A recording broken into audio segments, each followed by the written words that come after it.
안녕하세요. 그리고 환영합니다. 오늘 밤 우리는 하늘에서 가장 오래된 빛을 따라갑니다. 별이 노년기에 접어들 때 일어나는 조용한 변화, 수십억 년에 걸쳐 펼쳐지는 과정을 추적합니다. 이것은 극적인 이야기가 아닙니다. 관측되고 측정되고 기록된 신호들의 차분한 축적입니다.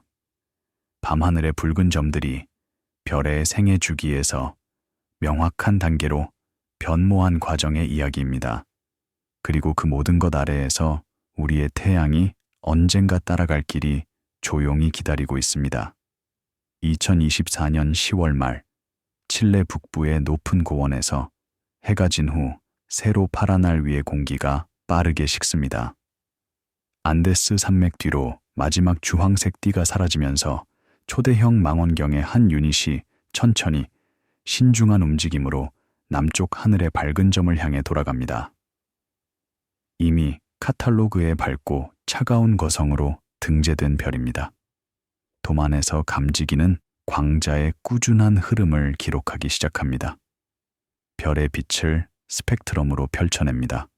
수십 년 동안 분석되고 재분석된 스펙트럼입니다. 모니터에 나타나는 곡선은 이전 기록이 이미 언급한 것을 확인합니다. 확장된 방형, 더 차가운 표면, 그리고 별의 노년기에 접어든 적색 거성의 특징들입니다. 고도 2.635m에서 대기는 얇고 안정적입니다. 관측 조건은 거의 완벽합니다. 기술자들은 습도와 온도를 모니터링합니다. 각 매개 변수가 기록됩니다. 각 조건이 문서화됩니다. 이러한 세부 사항은 나중에 중요할 것입니다. 데이터를 보정할 때입니다. 측정을 다른 밤, 다른 관측소의 측정과 비교할 때입니다. 과학적 관측의 모든 측면은 신중하게 제어되고 기록됩니다. 분광기 내부에서 빛은 회절 격자를 통과합니다. 무지개처럼 구성 색상으로 펼쳐집니다. 그러나 이 무지개는 연속적이지 않습니다. 특정 파장에서 어두운 선으로 가로질러집니다. 흡수선입니다. 별의 대기에 있는 원자와 분자의 서명입니다. 각 원소는 고유한 패턴을 남깁니다. 각 분자는 특징적인 띠를 생성합니다. 이 선들을 해독함으로써 천문학자들은 별의 구성, 온도, 압력, 운동을 결정할 수 있습니다. 19세기 후반, 작은 유럽과 미국 관측소 내부에서 천문학자들이 유리판에 별의 스펙트럼을 기록했습니다. 그들은 밝고 붉은 별의 하위 집합이 차가운 대기와 관련된 강한 분자띠와 특징을 보인다는 것을 주목했습니다. 이러한 스펙트럼은 신중하게 라벨이 붙여지고 보관되었습니다. 나중에 적색 거성이라고 불릴 것의 첫 번째 체계적 기록을 형성했습니다. 각 유리판은 손으로 노출되고 현상되고 카탈로그화되었습니다. 조수와 직원들이 수천 개의 판을 처리했습니다. 밤하늘을 한 번에 한 별씩 문서화했습니다. 유리판 기술은 노동 집약적이었습니다. 각 판은 망원경에 신중하게 장착되어야 했습니다. 정확하게 초점이 맞춰져야 했습니다. 적절한 시간 동안 노출되어야 했습니다. 종종 1시간 이상 노출되어야 했습니다. 그 시간 동안 망원경은 완벽하게 추적되어야 했습니다. 별의 명백한 운동을 보상하면서 지구의 회전을 따라야 했습니다.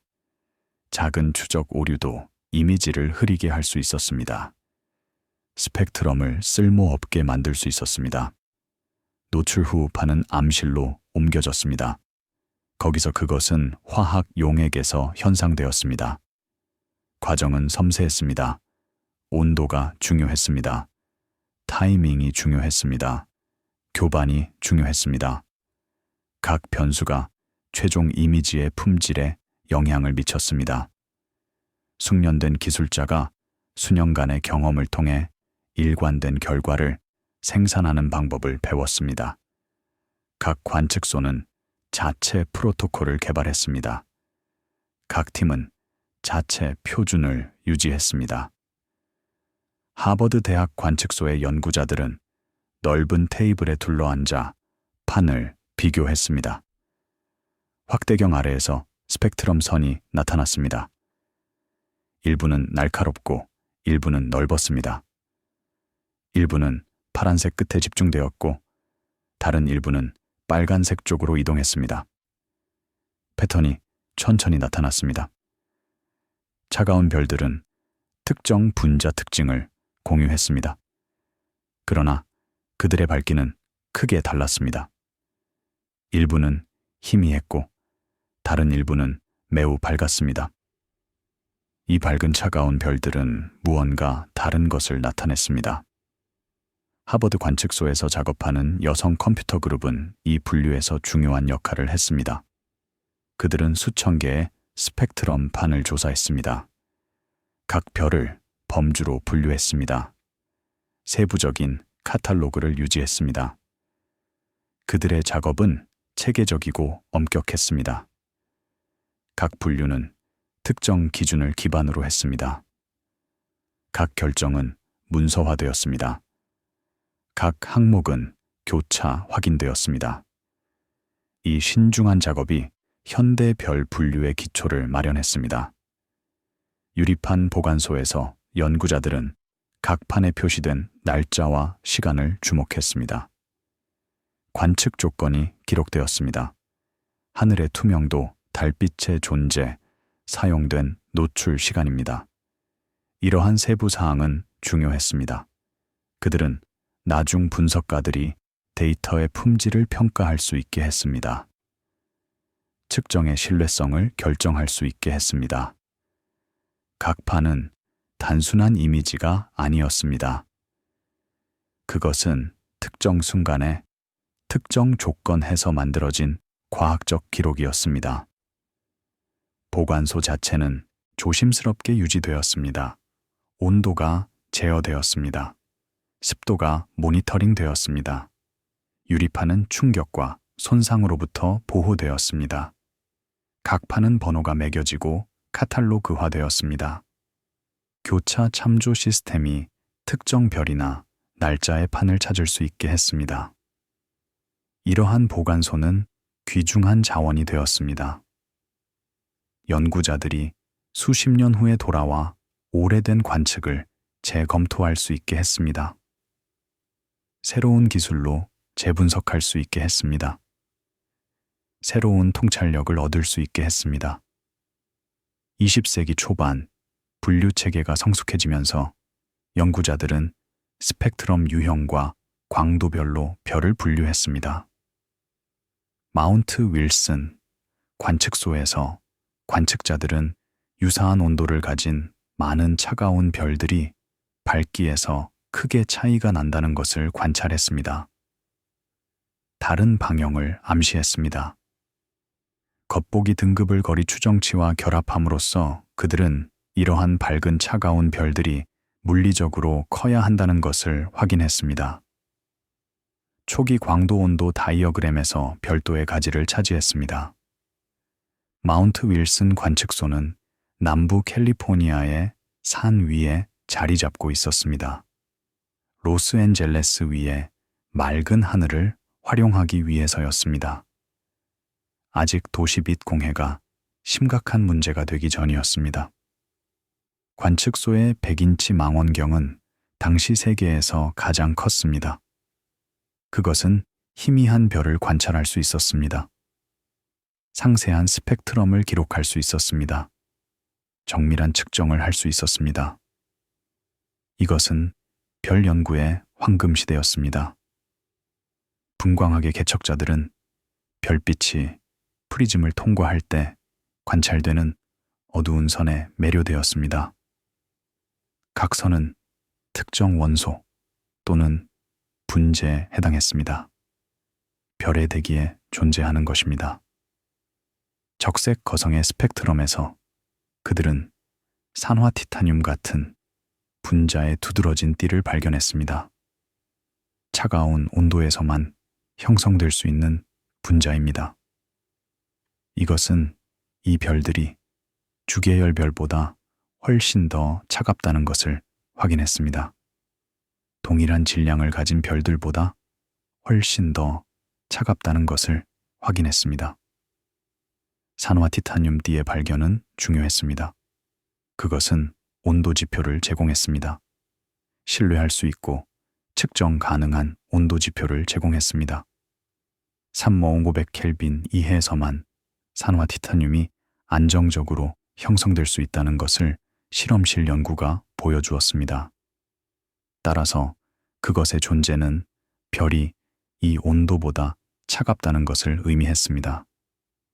이것은 이전에 다른 방법으로 추정된 온도와 일치했습니다. 그것은 측정에 대한 신뢰를 추가했습니다. 다른 분자 D도 식별되었습니다. 일산화탄소, 시안화물, 물, 심지어 메탄까지입니다. 각각은 특정 온도 및 압력 범위를 나타냈습니다. 각각은 별의 대기 구조에 대한 정보를 제공했습니다. 함께 이러한 분자 서명은 적색 거성 대기의 상세한 그림을 구축했습니다. 층화된 구조의 그림을 구축했습니다. 내부의 뜨거운 가스에서 외부의 차가운 층으로 변화하는 그림을 구축했습니다. 대략 1910년에서 1930년 사이에 헤르츠스프룽 러셀 다이어그램의 발전과 함께 명확한 패턴이 나타났습니다. 별들이 색상이나 온도대 광도로 플롯될 때 밀집한 주계열이 나타났습니다. 밝고 차가운 별들의 더 확산된 영역이 동반되었습니다. 관측자들은 이 오른쪽 위 영역이 거성과 초거성으로 구성되어 있다는 것을 인식했습니다. 시차 측정과 스펙트럼 분석에 의해 뒷받침된 결론이었습니다. 각 새로운 측정은 이 패턴을 강화했습니다. 각 업데이트된 다이어그램은 같은 지역의 밝은 차가운 별들을 보여주었습니다. 덴마크의 에이나르 헤르츠스프룽과 미국의 헨리 노리스 러셀은 독립적으로 이 관계를 발견했습니다. 그들은 다른 데이터 세트를 사용했습니다. 다른 방법을 사용했습니다. 그러나 그들은 같은 결론에 도달했습니다. 별들은 무작위로 온도, 광도 공간에 분산되지 않았습니다. 그들은 특정 패턴을 따랐습니다. 주계열과 거성 가지를 따랐습니다. 이 발견은 별 천문학의 기초가 되었습니다.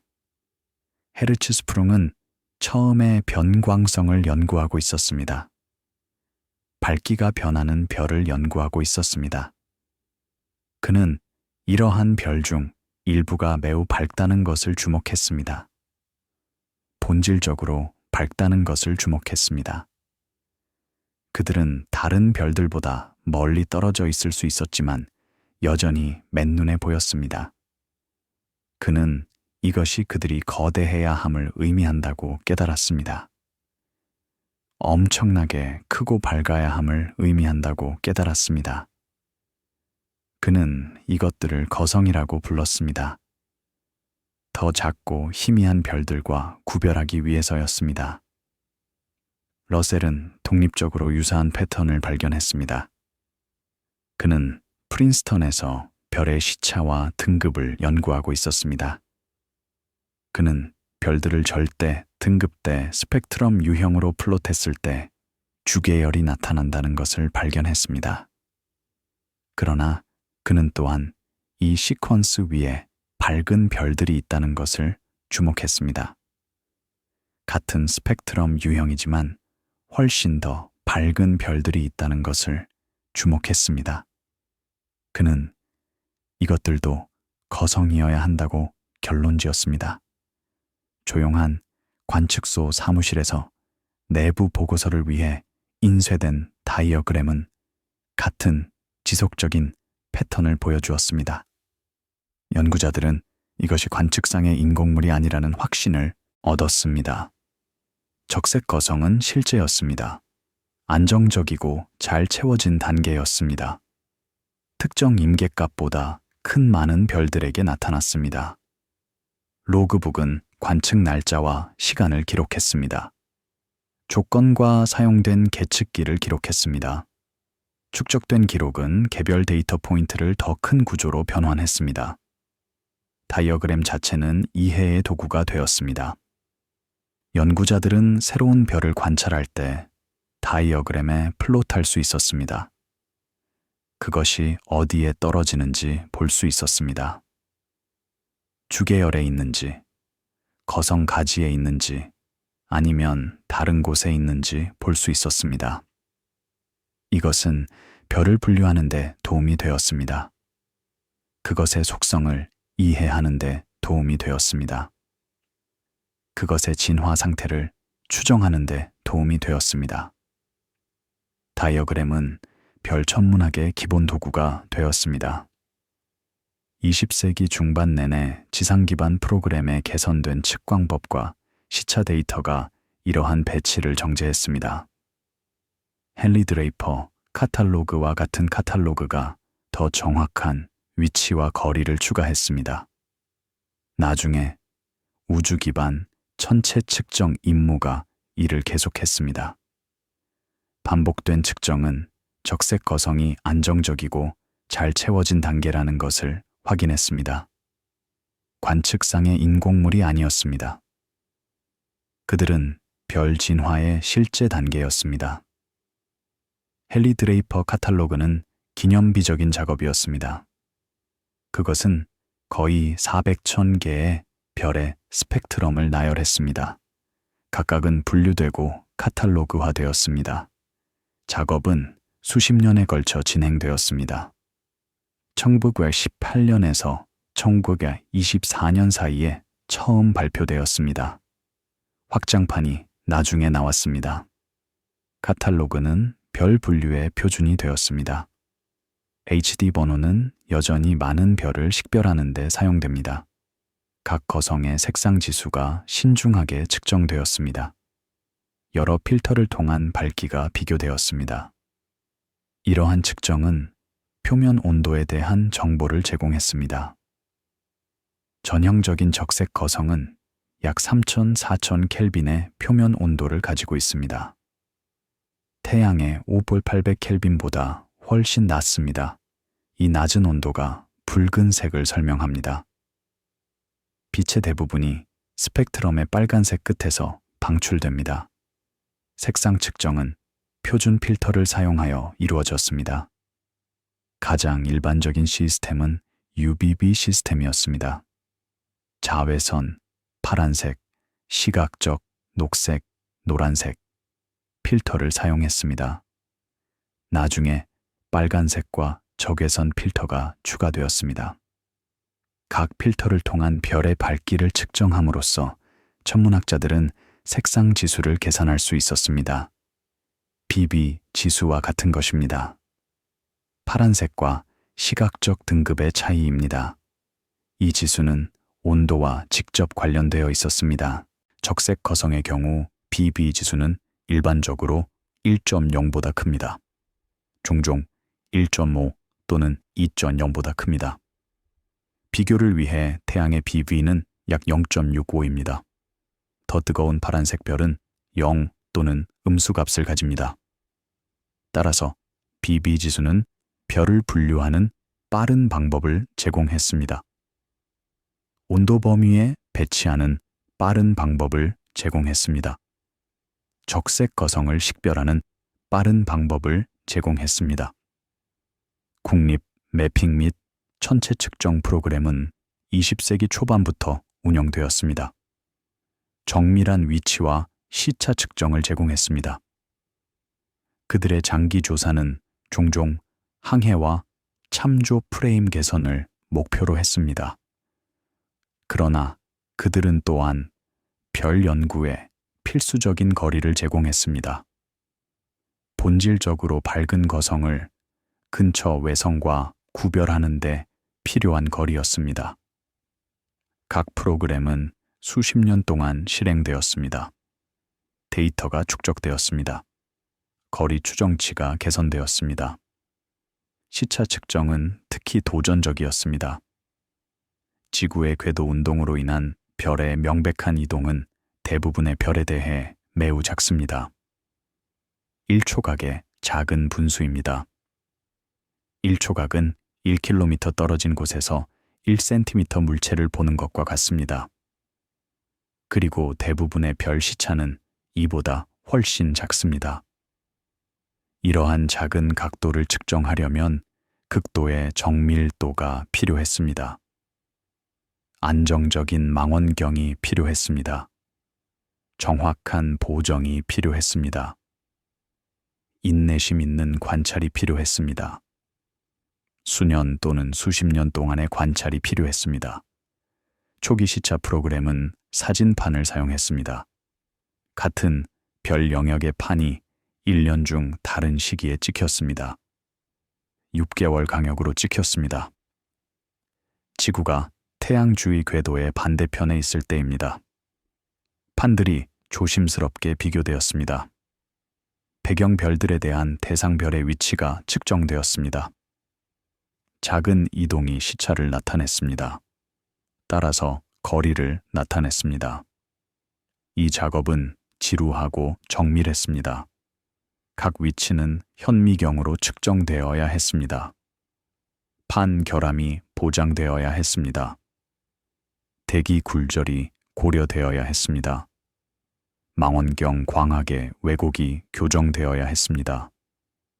많은 별에 대해 수년간의 관측 후에야 신뢰할 수 있는 시차가 얻어질 수 있었습니다. 그러나 이 인내심 있는 작업은 보상을 받았습니다. 그것은 우주의 규모를 드러났습니다. 별들의 진정한 밝기를 드러났습니다. 거성의 거대한 크기를 확인했습니다. 20세기 후반과 21세기 초반에 히파르코스와 가이아와 같은 임무를 수행하는 우주기관이 고정밀 시차와 고유 운동을 제공했습니다. 이러한 데이터는 국제 데이터 센터에서 처리되었습니다. 광대한 수의 별에 대한 광도, 추정치를 정제했습니다. 헤르츠스프룽 러셀 다이어그램에서 적색 거성 가지를 더욱 촘촘하게 만들었습니다. 이전 지상 기반 추론을 확인했습니다. 패턴이 선명해졌습니다. 불확실성이 줄어들었습니다. 히파르코스 위성은 1989년에 발사되었습니다. 유럽 우주국에 의해서입니다. 그것은 1993년까지 운영되었습니다. 그 시간 동안 그것은 약 100기 1000개의 별의 위치를 마이크로 초각 정밀도로 측정했습니다.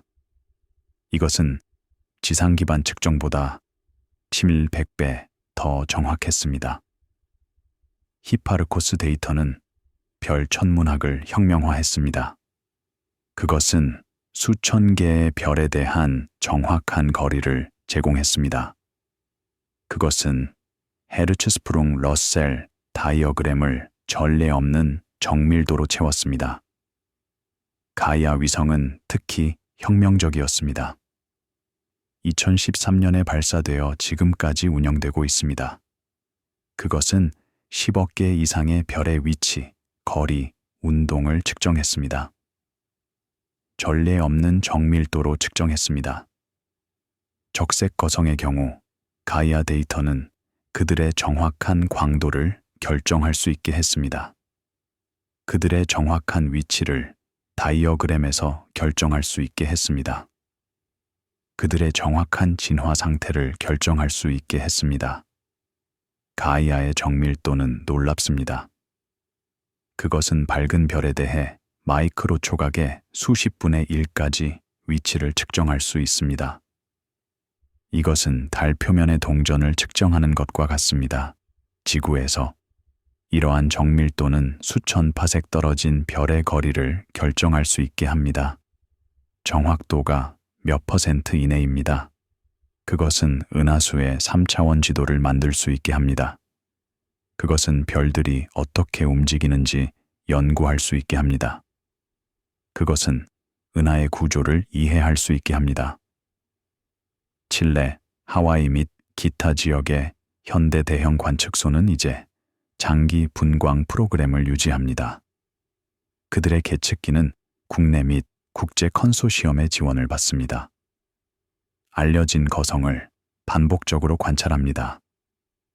변동성, 시선 속도, 대기 속성을 추적하기 위해서입니다. 이러한 작업은 적색 거성이 분류된 것뿐만 아니라 지속적으로 모니터링되는 별 인구의 구성원으로 남아있도록 보장합니다. 각 새로운 관측은 아카이브에 추가됩니다. 각 새로운 측정은 이해를 정제합니다. 현대 분광학은 디지털입니다. 유리판 대신 CCD 감지기가 빛을 포착합니다. 광자를 전자로 변환합니다. 전자를 계수합니다. 디지털 신호를 생성합니다. 이것은 많은 장점을 제공합니다. 더 높은 양자 효율입니다. 더 넓은 동적 범위입니다. 즉각적인 피드백입니다. 직접적인 디지털 분석입니다. 각 스펙트럼은 수치 파일로 저장됩니다. 소프트웨어로 분석될 수 있습니다. 다른 스펙트럼과 비교될 수 있습니다. 모델과 비교될 수 있습니다. 일부 적색 거성은 변광성입니다. 그들의 밝기는 시간에 따라 변합니다. 규칙적으로 또는 불규칙적으로 변합니다.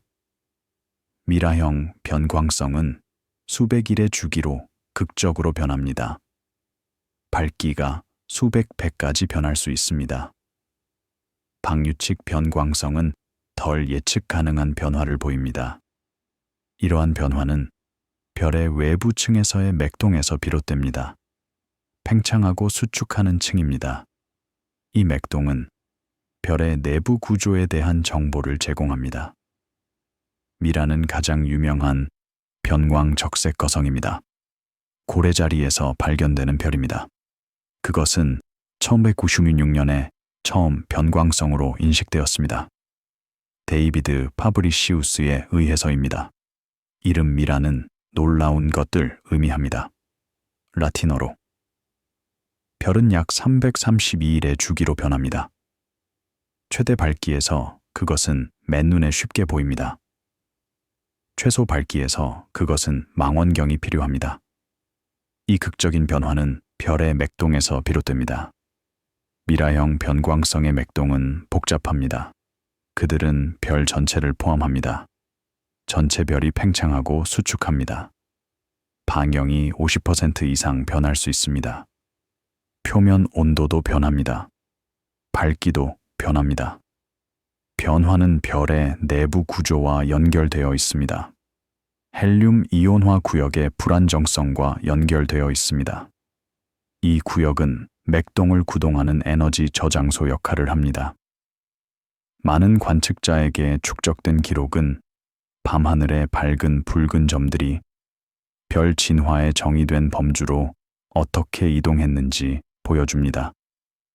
여러 독립적인 측정에 의해 뒷받침되었습니다. 적색 거성 가지는 한밤의 관측에서 나타나지 않았습니다. 수십 년간의 보관된 판, 로그북, 다이어그램에서 나타났습니다. 각각은 천천히 명확해지는 구조에 또 다른 점을 추가했습니다. 인내심이 패턴을 드러났습니다. 신중한 기록 보관이 이해를 가능하게 했습니다. 초기 단계는 더 넓은 교훈을 강조합니다. 밤하늘의 명백한 균일성에서도 신중한 측정이 뚜렷한 단계와 경로를 드러냅니다. 모두 빛으로 기록됩니다. 포착되고 저장되고 다시 방문될 수 있습니다. 적색 거성은 이제 헤르츠스프룽 러셀 다이어그램에 확실하게 배치되었습니다. 조사자들은 더 깊은 질문으로 전환했습니다. 별들이 주계열에서 이 밝고 확장된 상태로 어떻게 이동하는가입니다. 2023년 2월 라팔마의 중간 크기 광학 망원경이 맑은 겨울 하늘 아래 밀집한 상해 성단을 기록합니다. 제어실 내부의 라이브 디스플레이에 수십 개의 청백색 점들이 시야에 빼곡히 모여 있습니다. 밝은 주황 빨강 별의 더 작은 그룹이 약간 떨어져 앉아 있습니다. 기술자들이 초점과 노출 시간을 조정합니다. 그런 다음 다른 필터를 통해 보정된 이미지 시퀀스를 시작합니다.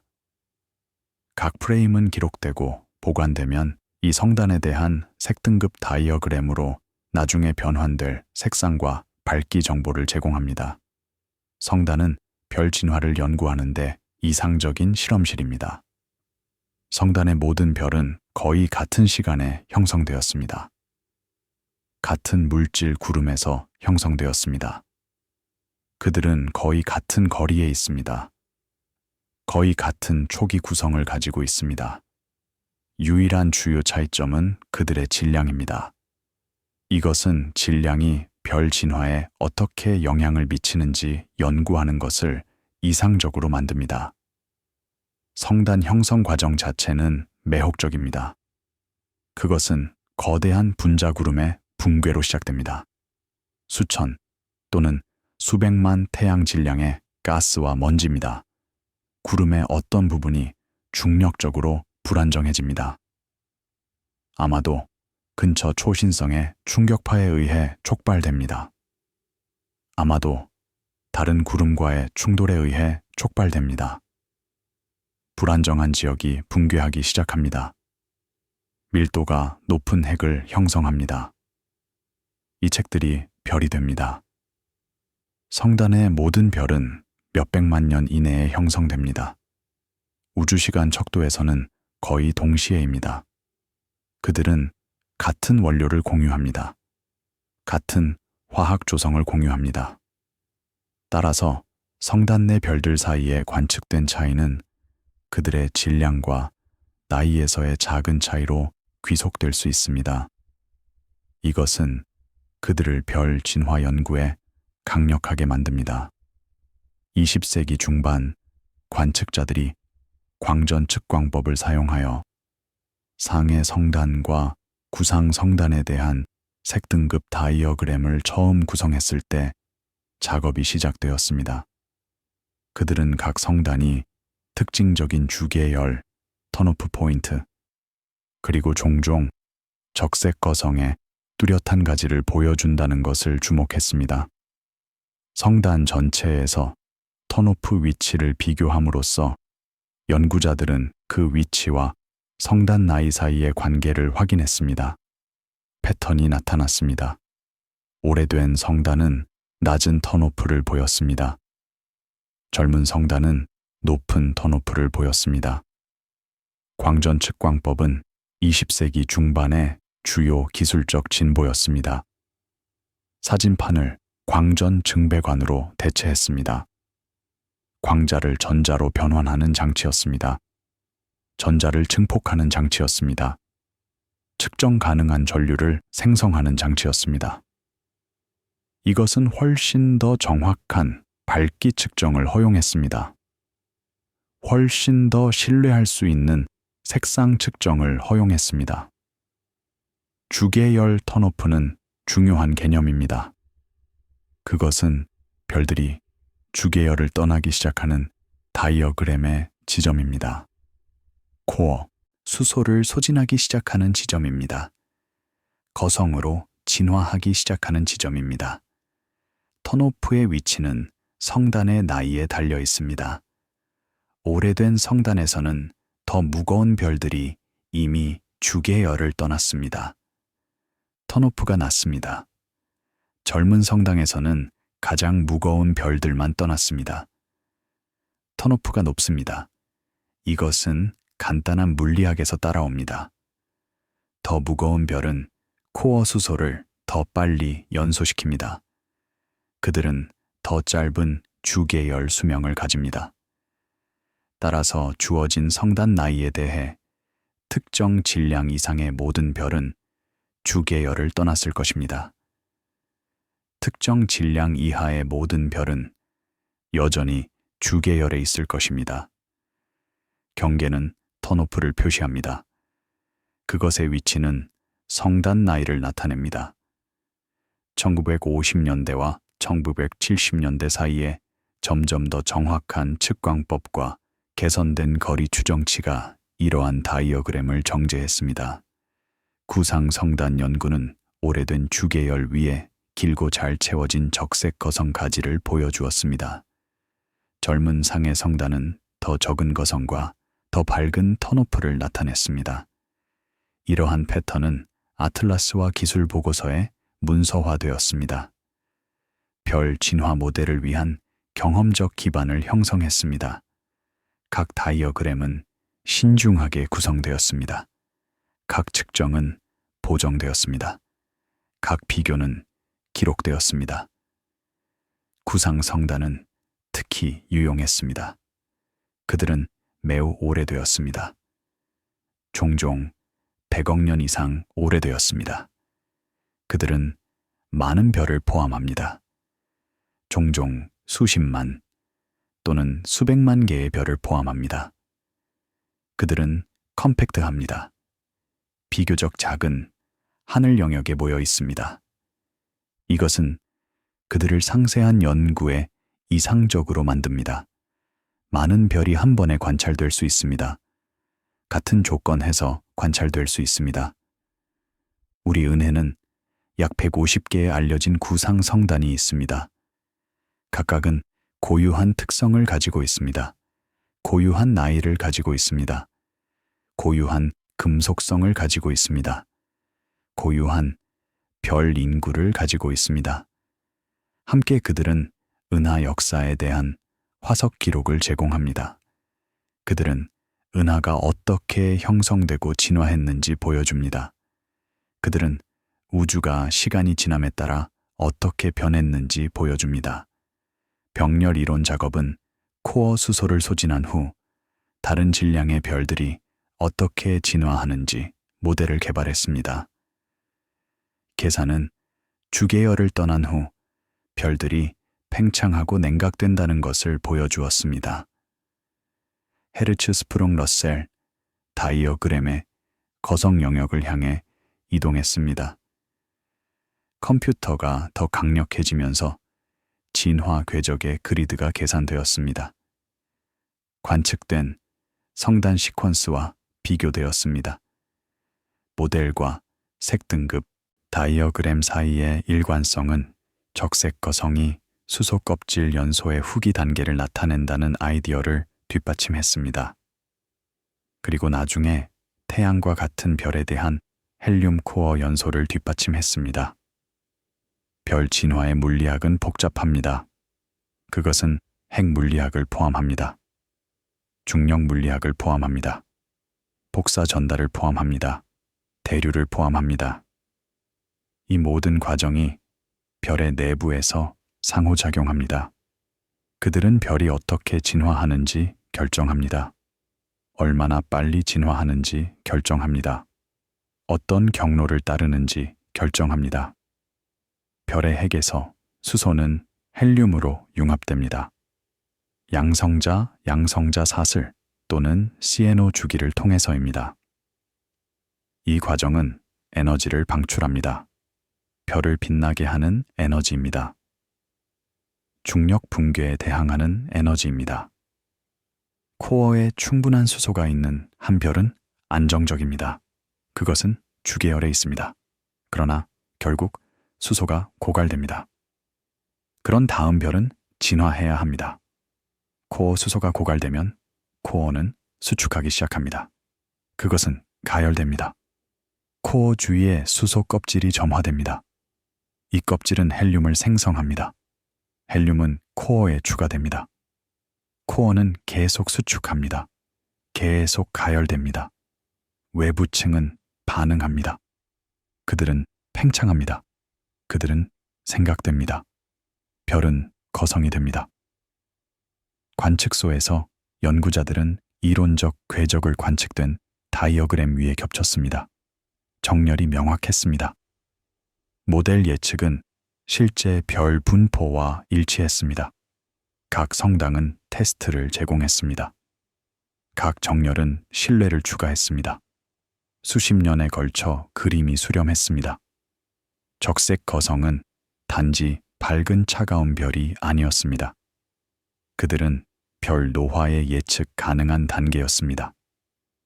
주계열을 떠난 후 태양 질량별은 먼저 악어성 가지를 오릅니다.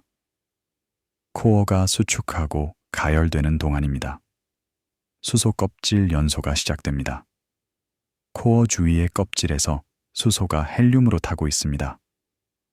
이것은 외부층을 밀어냅니다. 별이 팽창하게 합니다. 표면이 냉각되게 합니다. 별이 거성이 되게 합니다. 악어성 가지에서 별은 점진적으로 밝아지고 냉각됩니다.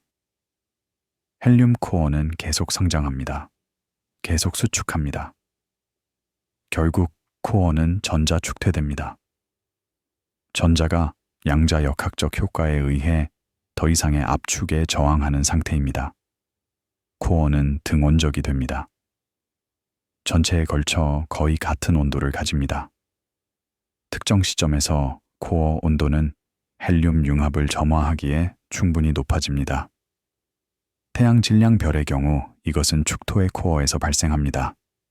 점화는 폭발적입니다. 헬륨 플래시로 알려져 있습니다. 엄청난 양의 에너지가 방출됩니다. 그러나 그것은 별의 표면에 영향을 미치지 않습니다. 에너지는 코어를 팽창시키는 데 사용됩니다. 축퇴를 해제하는 데 사용됩니다. 헬륨 플래시 후 별은 수평가지로 이동합니다. 헤르츠스프룽 러셀 다이어그램에서입니다. 그것은 이제 코어에서 헬륨을 안정적으로 연소시킵니다. 주위 껍질에서 수소를 연소시킵니다. 그것은 더 작고 더 뜨겁습니다. 적색 거성 가지의 정점에서보다. 그러나 여전히 주계열보다 훨씬 더 크고 밝습니다. 20세기 후반과 21세기 초반에 슬론 디지털 스카이 서베이와 같은 광시야 조사가 별 색상과 등급의 광범위한 카탈로그를 생성했습니다.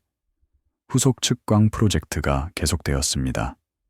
가이아 시차 및 고유 운동과 결합하여 이러한 데이터 세트는 필드 적색 거성을 외성과 분리할 수 있게 했습니다. 알려진 인구와의 연관성을 기반으로 대략적인 나이를 할당했습니다. 결과는 더 완전한 통계적 그림이었습니다. 은하수 전체의 연령 금속성 공간에서 예측 가능한 위치를 차지하는 적색 거성이었습니다.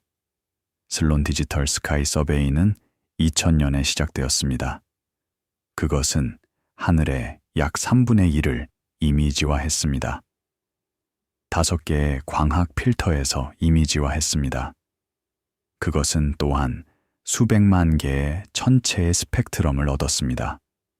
별, 은하, 퀘이사를 포함했습니다. 이 데이터는 공개적으로 사용 가능하게 되었습니다. 그것은 현대 천문학의 기초가 되었습니다. 수천 개의 과학 논문을 가능하게 했습니다. 필드 별은 성단 구성원이 아닌 별입니다. 그들은 은하 전체에 흩어져 있습니다. 다른 나이를 가지고 있습니다. 다른 구성을 가지고 있습니다. 다른 궤도를 가지고 있습니다. 그들을 연구하는 것은 더 어렵습니다. 그들의 나이와 거리가 덜 확실하기 때문입니다. 그러나 그들은 더 많습니다. 그들은 은하 인구의 대부분을 나타냅니다. 가이아와 대규모 분광 조사의 조합은 필드 적색 거성 연구를 혁명화했습니다. 각 별에 대해 이제 천문학자들은 정확한 거리, 고유 운동, 시선 속도, 화학 조성을 가지고 있습니다. 이것은 그것의 궤도를 결정할 수 있게 합니다. 그것의 나이를 추정할 수 있게 합니다. 그것의 출생 장소를 추론할 수 있게 합니다. 각 별은 은하 역사의 추적자가 됩니다. 라 팔마, 로키 산맥, 남방우의 망원경을 운영하는 대학 관측소와 국립연구소는 성단 다이어그램을 구성하는 데 사용되는 장기 측광 데이터 세트를 제공했습니다. 종종 수십 년에 걸친 그들의 관측 프로그램은 하나의 성당에서 다른 성단으로 비교할 수 있는 균일한 측정을 제공했습니다. 각 시설은 표준 필터를 유지했습니다. 각 팀은 보정 프로토콜을 따랐습니다. 각 데이터 세트는 보관되었습니다. 측광 보정은 정밀 작업입니다. 그것은 표준 별의 관측을 필요로 합니다. 잘 알려진 밝기를 가진 별의 관측을 필요로 합니다. 대기 조건의 신중한 모니터링을 필요로 합니다. 계측기 응답에 정확한 특성화를 필요로 합니다. 이 모든 요소가 올바르게 처리될 때만 측정이 신뢰할 수 있습니다. 다른 밤의 측정과 비교할 수 있습니다. 다른 망원경의 측정과 비교할 수 있습니다. 표준 별 시스템은 수십 년에 걸쳐 개발되었습니다. 하늘 전체에 걸쳐 별들이 선택되었습니다. 그들의 밝기가 신중하게 측정되었습니다. 여러 관측소에서 측정되었습니다. 여러 계측기로 측정되었습니다. 측정이 평균화되었습니다. 교차 확인되었습니다. 보정되었습니다. 결과는 표준 밝기의 카탈로그였습니다. 모든 천문학자가 사용할 수 있는 카탈로그였습니다. 히파르코스, 가이아, SDSS와 같은 임무 및 프로젝트 뒤에 우주기관과 공동조사팀은 겹치는 인구를 분리하는 데 필요한 전체 측정 및 측광 정밀도를 제공했습니다. 전용 센터에서 큐레이팅된 그들의 데이터 아카이브는 연구자들이 성단 멤버십, 거리, 운동을 교차 일치시킬 수 있게 했습니다. 나이 추정치와 적색 거성 분포를 정제했습니다. 각 새로운 릴리스는 정밀도를 향상시켰습니다. 각 업데이트는 불확실성을 줄였습니다. 대학과 연구기관의 이론 천체 물리학 그룹은 별 진화 코드를 개발하고 유지했습니다. 그리드로 게시되고 공개적으로 사용 가능하게 만들어진 그들의 모델은 관측자들이 관측된 다이어그램의 이론적 궤적을 겹칠 수 있게 했습니다. 계산된 기대치와 거성의 실제 분포 사이에 명확한 시각적 비교를 제공했습니다. 각 새로운 모델 그리드는 개선된 물리학을 통합했습니다. 각 비교는 이해를 정제했습니다. 별 진화 모델링에는 많은 물리적 입력이 필요합니다. 핵 반응 속도가 필요합니다. 불투명도가 필요합니다. 상태 방정식이 필요합니다. 대류 이론이 필요합니다. 질량 손실률이 필요합니다. 이러한 각 입력에는 불확실성이 있습니다. 이러한 불확실성은 모델 예측에 전파됩니다. 관측과의 비교는 이러한 불확실성을 줄이는 데 도움이 됩니다. 핵 반응 속도는 실험실에서 측정됩니다. 입자 가속기에서 측정됩니다. 그러나 별 내부의 온도와 압력은 종종 실험실에서 달성할 수 있는 것을 초과합니다. 따라서 일부 비율은 외삽되어야 합니다. 이론적으로 계산되어야 합니다. 이것은 불확실성을 도입합니다. 그러나 별 관측과의 비교는 이러한 비율을 제약하는 데 도움이 됩니다. 불투명도는 물질이 복사를 흡수하고 산란시키는 정도입니다. 그것은 별 내부의 에너지 전달에 영향을 미칩니다. 따라서 별의 구조와 진화에 영향을 미칩니다. 불투명도는 온도, 밀도, 조성에 달려 있습니다. 그것은 복잡하게 계산됩니다. 많은 원자 전이를 고려합니다. 많은 분자, 띠를 고려합니다. 불투명도 테이블은 별 모델의 중요한 입력입니다. 별 인구 및 은하 고고학의 작업 그룹은 이러한 노력을 종합했습니다. 회의 진행, 공동 논문, 공유 데이터베이스를 통해 그들은 성단 연구, 필드 조사, 모델을 일관된 내러티브로 결합했습니다. 적색 거성 인구가 은하의 연령 구조를 어떻게 인코딩하는지에 대한 내러티브였습니다. 각 발표는 증거를 축적했습니다. 각 검토는 맥락을 추가했습니다. 은하 고고학은 비교적 새로운 분야입니다. 그것은 은하의 화석 기록을 연구합니다. 오래된 별에 보존된 기록을 연구합니다. 이 별들의 화학 조성을 측정함으로써 천문학자들은 은하의 화학 진화를 재구성할 수 있습니다. 그것의 별 형성 역사를 재구성할 수 있습니다. 그것의 합병 역사를 재구성할 수 있습니다. 각 별은 시간 캡슐입니다. 그것이 형성되었을 때 은하의 조건을 보존합니다. 시간적 이해에 초점이 맞춰집니다. 적색 거성을 단지 물체의 클래스로서가 아니라 별 나이의 마커로 이해합니다. 성단 다이어그램과 인구 연구 내에 거성을 배치함으로써 천문학자들은 그들을 시간 지표로 전환했습니다. 별들이 주계열을 떠난 때와 후기 단계를 거쳐 진화한 기간을 드러냅니다. 각 성단은 타임 캡슐입니다.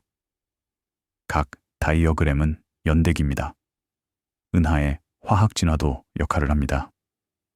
오래된 별은 더 적은 무거운 원소를 가지고 있습니다. 더 낮은 금속성을 가지고 있습니다.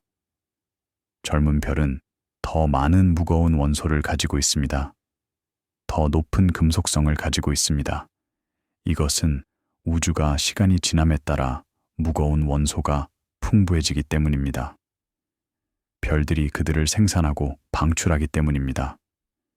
적색 거성의 금속성을 측정함으로써 천문학자들은 그들의 나이를 추정할 수 있습니다. 천문학에서 금속성은 수소와 헬륨보다 무거운 모든 원소를 의미합니다. 이것은 화학자의 정의와 다릅니다. 천문학자들에게 탄소, 산소, 철조차도 금속입니다. 금속성은 일반적으로 태양의 분수로 표현됩니다. 태양 금속성은 1로 정의됩니다. 금속성이 0.1인 별은 태양보다 10배 적은 무거운 원소를 가지고 있습니다. 금속성이 2인 별은 2배 더 많이 가지고 있습니다. 많은 관측자에게 이러한 발견은 적색 거성이 개별적으로 노화하는 별이자 더 큰 시간적 패턴의 일부라는 것을 강조합니다. 다이어그램에서 각 거성의 위치는 자신의 역사뿐만 아니라 그것이 속한 그룹의 집단적 나이와 구성도 반영합니다. 관측은 계속됩니다. 다이어그램이 업데이트됩니다. 이해가 심화됩니다. 성단과 인구 연구에 의해 적색 거성 단계의 타이밍이 고정되면서 조사자들은 별 자체를 향해 안쪽으로 전환했습니다. 2021년 5월 유럽 연구센터의 데이터 분석가가 희미한 사무실에 앉아 있습니다. 유일한 소리는 환기와 조용한 키, 입력에서 나옵니다. 화면에서 먼 적색 거성의 광도 곡선이 우주 망원경에 의해 기록된 작고 규칙적인 기복이 있는 거의 평평한 선으로 나타납니다. 수년 동안 높은 정밀도로 측정된 이러한 변화는 별의 진동입니다. 깊은 내부의 프로세스에 의해 구동되는 표면 움직임입니다. 분석가는 표준 파이프라인을 실행합니다. 밝기 변화를 주파수 스펙트럼으로 변환합니다. 뚜렷한 피크가 나타납니다. 별 진동의 다른 모드에 해당합니다. 패턴이 나타납니다. 주파수가 측정됩니다. 각 피크는 내부 조건에 대한 정보를 전달합니다. 분석가는 결과를 메모합니다. 다음 별로 이동합니다. 프로세스가 계속됩니다. 별 진동학은 비교적 새로운 분야입니다. 그것은 1970년대와 1980년대에 태양 관측으로 시작되었습니다. 천문학자들은 태양의 표면이 많은 다른 주파수로 진동한다는 것을 발견했습니다. 이러한 진동은 음파입니다. 태양 내부를 통해 이동하는 음파입니다. 그들은 표면에서 반사됩니다. 그들은 공명 캐비티를 형성합니다. 악기의 음파와 같습니다. 태양 진동의 첫 번째 감지는 우연이었습니다. 1960년대에 천문학자들은 태양의 시선 속도를 측정하고 있었습니다. 그들은 약 5분의 주기로 주기적인 변화를 발견했습니다. 처음에 그들은 이것이 기기 문제라고 생각했습니다. 그러나 패턴이 지속되었습니다. 다른 관측소가 그것을 확인했습니다. 점차 그것이 태양 자체의 진동이라는 것이 인식되었습니다. 20세기 후반, 태양 진동학이 진동을 통해 태양의 내부 구조를 처음 드러냈을 때 이야기가 돌아갑니다. 지상 기반 네트워크와 우주 임무가 전역 모드를 측정했습니다. 역전 기술이 태양 내부의 음속 프로파일을 재구성할 수 있게 했습니다. 이러한 성공은 정밀 측광법이 가능해지면 지진 방법이 원칙적으로 다른 별들을 탐사할 수 있다는 것을 보여주었습니다. 태양 진동의 분석은 놀라운 결과를 산출했습니다.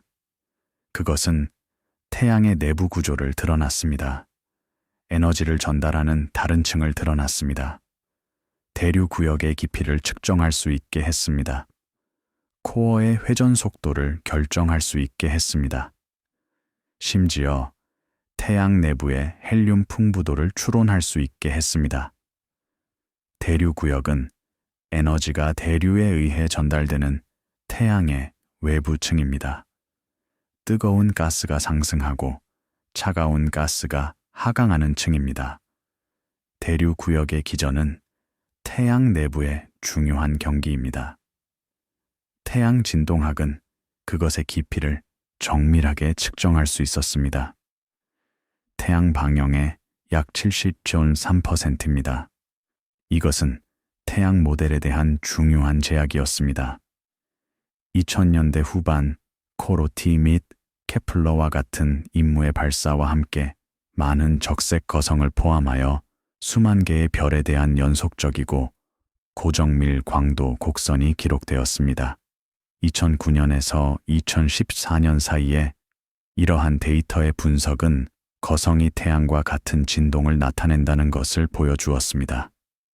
외부 층의 대류에 의해 구동되는 확률적으로 여기되고 감소해된 모드였습니다. 모드 사이의 간격을 포함한 주파수 스펙트럼의 패턴은 별 밀도와 반경에 대한 직접적인 제약을 제공했습니다. 큰 분리로 알려진 모드 사이의 간격은 별의 평균 밀도에 직접적으로 관련됩니다. 밀도가 높은 별은 더 큰 분리를 가집니다. 밀도가 낮은 별은 더 작은 큰 분리를 가집니다. 적색 거성의 경우 큰 분리는 작습니다. 그들의 낮은 평균 밀도를 반영합니다. 그들의 확장된 크기를 반영합니다. 구체적으로 큰 분리는 별을 가로질러 이동하는 음파의 시간과 관련이 있습니다. 더 큰 별의 경우 이 시간이 더 깁니다. 따라서 주파수가 더 낮습니다. 따라서 모드 사이의 간격이 더 작습니다. 이 간단한 관계는 별 진동학이 별 크기를 측정할 수 있게 합니다. 별 표면을 해결하지 않고도 측정할 수 있게 합니다. 추가 조사는 많은 적색 거성에서 혼합 모드를 드러냈습니다. 진동이 외부 엔벨로프와 밀집한 코어 모두에서 전파되는 곳입니다. 이러한 혼합 모드는 코어 구조와 연소 상태에 대한 정보를 전달했습니다. 2010년대에 걸쳐 발표된 연구는 수소 껍질 연소를 하는 거성이 진동 속성을 기반으로 헬륨 코어 연소를 하는 거성과 구별될 수 있다는 것을 보여주었습니다. 적색 거성 진화의 다른 단계에서 별들을 효과적으로 분리했습니다. 혼합 모드는 특히 정보가 풍부합니다. 그들은 코어와 엔벨로프 모두의 속성에 민감합니다. 그들은 코어 크기를 측정할 수 있게 합니다. 코어 밀도를 측정할 수 있게 합니다. 심지어 코어 회전 속도를 측정할 수 있게 합니다. 이 모든 것은 별의 표면을 결코 볼 수 없는데도 가능합니다. 별의 내부를 결코 직접 탐사할 수 없는데도 가능합니다. 혼합 모드의 물리학은 우아합니다. 이러한 모드는 부분적으로 압력파처럼 행동합니다. 엔벨로프에서, 그리고 부분적으로 중력파처럼 행동합니다. 코어에서. 두 지역 사이의 결합이 혼합 패턴을 생성합니다. 주파수 스펙트럼에서 관찰 가능한 패턴을 생성합니다. 이 패턴을 분석함으로써 천문학자들은 코어와 엔벨로프의 속성을 분리할 수 있습니다. 후속 작업은 별 진동학 매개 변수를 가이아 거리 및 분광학과 결합했습니다. 대규모 거성 샘플에 대한 정밀한 질량과 나이를 산출했습니다. 지진 회전 측정은 많은 적색 거성 코어가 엔벨로프보다 빠르게 회전하지만 일부 모델이 예측한 것보다 느리게 회전한다는 것을 나타냈습니다. 효율적인 가군 동량 전달을 시사했습니다. 함께 이러한 발견은 거성 내부의 이전 계략 다이어그램을 경험적으로 제약된 구조로 변환했습니다. 가정만이 아닌 관측된 주파수에 고정되었습니다. 가군 동량 전달은 별 진화의 중요한 측면입니다. 별이 진화함에 따라 코어가 수축합니다. 보존이 가군 동량이라면 코어는 매우 빠르게 회전해야 합니다. 그러나 관측은 코어가 예상보다 느리게 회전한다는 것을 보여줍니다. 이것은 코어와 엔벨로프 사이에 가군 동량 전달이 있어야 함을 의미합니다. 아마도 자기장을 통해서입니다. 아마도 내부 중력파를 통해서입니다. 자기장은 가군 동량 전달에 효율적인 메커니즘을 제공할 수 있습니다. 자기력선이 별의 다른 부분을 연결할 수 있습니다. 회전을 결합할 수 있습니다. 내부 중력파도 가군 동량을 전달할 수 있습니다. 대류 구역에서 생성될 수 있습니다. 복사 구역으로 전파될 수 있습니다. 거기서 감소될 수 있습니다. 그들의 가군 동량을 장착할 수 있습니다. 코로티, 케플러, 그리고 나중에 TSS와 같은 임무를 담당하는 우주기관이 연속적이고 고정밀 측광법을 가능하게 한 계측기를 설계하고 운영했습니다. 그들의 작업팀은 안정적인 관측 모드를 유지했습니다. 지진 분석에 사용될 수 있는 보정된 광도 곡선을 생성했습니다. 각 임무는 수년 동안 실행되었습니다. 각 데이터 세트는 보관되었습니다. 케플러 임무는 특히 생산적이었습니다. 2009년에서 2013년까지 그것은 하늘의 한 영역을 지속적으로 관찰했습니다. 150,000개 이상의 별을 관찰했습니다. 전례 없는 정밀도로 관찰했습니다. 이 데이터는 수천 개의 별에 대한 별진동학 연구를 가능하게 했습니다. 수백 개의 적색 거성을 포함했습니다. 그것은 우리의 이러한 별들에 대한 이해를 혁명화했습니다. 케플러는 시리 자리와 백조 자리 사이의 하늘 영역을 바라보았습니다. 약 115평방도를 포함했습니다. 대략 손을 뻗은 팔 길이의 두 주먹 크기입니다. 이 작은 영역 내에서 케플러는 수천 개의 행성을 발견했습니다. 수천 개의 맥동하는 별을 연구했습니다. 수백 개의 쌍성 시스템을 특성화했습니다. 그것은 현대 천문학에서 가장 생산적인 임무 중 하나였습니다. 전 세계 대학과 관측소의 연구자들로 구성된 별진동학 컨소시엄은 거성의 진동을 감지하고 특성화하기 위한 파이프라인을 개발했습니다. 종종 작업 그룹으로 조직된 그들의 조율된 노력은 공동 논문에 발표되고 온라인 아카이브를 통해 공개된 지진, 매개 변수 카탈로그를 생성했습니다. 각 카탈로그는 수천 개의 별을 나열했습니다. 각 항목은 측정된 주파수를 제공했습니다. 이론적 별 구조 그룹은 적색 거성 내부를 모델링하기 위해 진동 코드를 조정하고 확장했습니다. 다른 코어 및 엔벨로프 구성에 대한 예상 모드, 주파수를 계산함으로써 그들은 관측과 비교하기 위한 참조 그리드를 제공했습니다. 각 모델 그리드는 개선된 물리학을 통합했습니다. 각 비교는 내부 구조를 정제했습니다. 보완적인 분광학과 천체 측정을 제공한 데이터 센터와 조사팀은 필수적인 맥락을 제공했습니다. 그들의 온도, 표면 중력, 화학 조성 측정은 지진적으로 추론된 질량과 반경이 더 넓은 진화 프레임워크에 배치될 수 있게 했습니다. 내부 속성을 외부 관측 가능한 것과 연결했습니다. 각 교차 일치는 이해를 추가했습니다. 별진동학에 의해 드러난 적색 거성의 내부 구조에 초점이 맞춰집니다. 표면 온도와 밝기에만 의존하기보다는 천문학자들은 이제 진동 패턴을 사용하여 코어 연소 단계를 구별하고 밀도 프로파일을 추론하고 다른 깊이에서 회전 속도를 지정합니다. 희미한 거성에 거의 특징 없는 빛이 충분한 정밀도로 시간에 따라 관찰될 때 별 깊은 곳의 물리적 조건에 층화된 기록이 됩니다. 별진동학은 또한 별의 나이를 결정하는 데 도움이 됩니다. 진동 속성은 별의 진화 상태에 민감합니다. 악어성 가지의 별은 적색 거성 가지의 별과 다른 진동 패턴을 가집니다.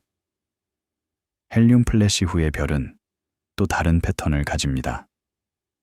이러한 차이를 사용하여 천문학자들은 별의 진화 단계를 결정할 수 있습니다.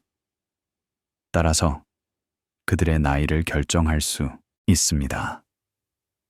많은 관측자에게 이러한 발견은 현대 천문학의 절제된 측면을 강조합니다. 가장 상세한 통찰력 중 일부는 먼 물체를 시각적으로 해결하는 것이 아니라 통합된 빛의 미묘한 변화를 디코딩하는 것에서 나옵니다. 각 진동 모드는 정보를 전달합니다. 각 주파수는 내부층을 감사합니다. 각 측정은 이해를 추가합니다. 거성의 내부가 더 명확하게 정의되면서 주인은 주변으로 이동합니다. 2022년 8월 저고해선 우주망원경이 지구의 낮과 밤 경계 위에 조용한 궤도를 돌고 있습니다. 거울이 냉각되고 계측기가 흩어지는 열로부터 차폐됩니다. 관측 프로그램 중 하나는 근처에 잘 연구된 적색 거성을 목표로 합니다. 지상에서 보이지 않는 파장에서 빛을 수집합니다. 임무 통제실에 표시된 처리된 이미지에서 별은 희미하고 확장된 빛으로 둘러싸여 나타납니다. 가시광선보다 적외선에서 더 밝습니다. 신중하게 측정되고 모델 스펙트럼과 비교된 이 과도한 방출은 느리고 지속적인 바람으로 별에서 멀어지는 먼지와 가스를 나타냅니다. 1980년대 아이라스와 같은 지상 기반 망원경과 임무의 초기 적외선 관측은 많은 차가운 거성이 광구만으로 예상되는 것보다 더 긴 파장에서 더 강하게 방출한다는 것을 드러냈습니다. 분석은 확장된 엔벨로프에 먼지 입자가 흡수된 별빛을 적외선에서 재방출한다는 것을 보여주었습니다. 진행 중인 질량 손실을 암시했습니다. 먼지 형성은 복잡한 과정입니다. 그것은 별 대기의 외부층에서 발생합니다. 온도가 충분히 낮은 곳에서 발생합니다. 원자가 분자로 응축될 수 있는 곳에서 발생합니다. 분자가 작은 고체 입자로 응축될 수 있는 곳에서 발생합니다. 이 입자들이 먼지 입자입니다. 그들은 작습니다. 마이크로미터의 분수입니다. 그러나 그들은 빛과 강하게 상호작용합니다. 먼지 입자의 조성은 별의 화학 조성에 달려 있습니다. 탄소가 풍부한 별에서는 흑연과 탄소 입자가 형성됩니다. 산소가 풍부한 별에서는 규산염 입자가 형성됩니다. 각 유형의 먼지는 다른 광학 속성을 가집니다. 다른 스펙트럼 서명을 가집니다. 먼지 스펙트럼을 연구함으로써 천문학자들은 먼지의 조성을 결정할 수 있습니다. 따라서 별의 화학 조성을 결정할 수 있습니다. 임무 카탈로그와 후속 연구에 요약된 이러한 발견은 질량을 잃는 거성이 흔하다는 것을 확립했습니다. 각 감지는 기록되었습니다. 각 스펙트럼은 분석되었습니다. 각 비교는 모델과 일치했습니다. 특히 전파 영역에서 스펙트럼 선의 후속 모니터링은 바람 속도와 질량 손실률의 직접 측정을 허용했습니다. 단일 접시, 망원경과 간섭계로 관측된 CO와 같은 분자가 구성과 점근 거성 가지, 별 주위에 팽창하는 껍질을 추적했습니다. 일산화탄소는 훌륭한 추적자입니다. 그것은 차가운 별 대기에서 풍부합니다. 그것은 밀리미터 파장에서 강한 선을 방출합니다. 지상에서 관찰할 수 있는 파장입니다. 선 프로파일은 팽창 속도를 드러냅니다. 선 강도는 분자 풍부도를 드러냅니다. 따라서 질량 손실률을 드러냅니다. 지오 선 관측은 전파 간섭계로 이루어집니다. 간섭계는 여러 안테나를 결합합니다. 하나의 큰 망원경처럼 작동하게 합니다. 이것은 높은 각도 해상도를 제공합니다. 별 주위의 CO 껍질을 해결할 수 있습니다. 그것의 구조를 매핑할 수 있습니다. 그것의 운동학을 연구할 수 있습니다. 이러한 관측은 질량 손실에 대한 상세한 정보를 제공했습니다. 선 프로파일을 맞춤으로써 연구자들은 팽창 속도와 총 방출 질량을 도출했습니다. 우주로 반환된 물질의 규모를 문서화했습니다. 각 관측 캠페인은 수년 동안 실행되었습니다. 각 데이터 세트는 비율을 정제했습니다. 각 분석은 이해를 심화시켰습니다. 우주 기반 관측소를 사용한 고해상도, 이미징은 나중에 적색 거성과 그들의 후손 주위의 호, 껍질, 비대칭 구조를 드러났습니다. 일부 적색 거성 주위의 구조는 놀랍도록 복잡합니다. 나선형 패턴이 있습니다. 동심원 껍질이 있습니다. 제트와 엽이 있습니다. 이러한 구조는 별의 질량 손실 역사를 기록합니다. 그들은 바람이 시간에 따라 어떻게 변했는지 보여줍니다. 그들은 쌍성 동반자의 존재를 드러낼 수 있습니다. 그들은 자기장의 영향을 보여줄 수 있습니다. 베텔그스는 잘 알려진 적색 초거성입니다. 오리온 자리에서. 그것은 맨눈에 보입니다. 하늘에서 가장 밝은 별 중 하나로 그것은 또한 매우 큽니다. 태양 위치에 놓이면 화성의 궤도를 넘어 확장될 것입니다. 거의 목성에 도달할 것입니다. 베텔그스는 질량을 빠르게 잃고 있습니다.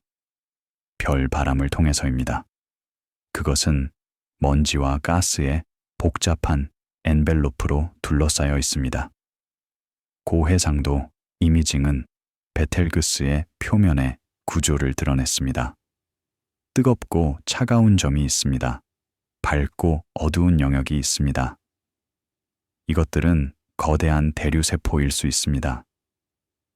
별의 외부층에서 순환하는 뜨거운 가스의 거품일 수 있습니다. 그들은 또한 별의 외부 대기에서 먼지가 형성되는 지역일 수 있습니다. 행성상 성구는 미세한 세부 사항으로 이미지화되었습니다. 중앙 백색 외성에서 팽창하는 이온화된 가스를 보여주었습니다. 종종 구조화된 패턴으로. 이러한 성운의 분광 분석은 탄소와 질소와 같은 원소의 향상된 풍부도를 확인했습니다.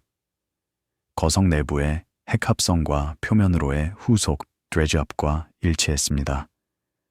각 성우는 이전 질량 손실을 기록했습니다.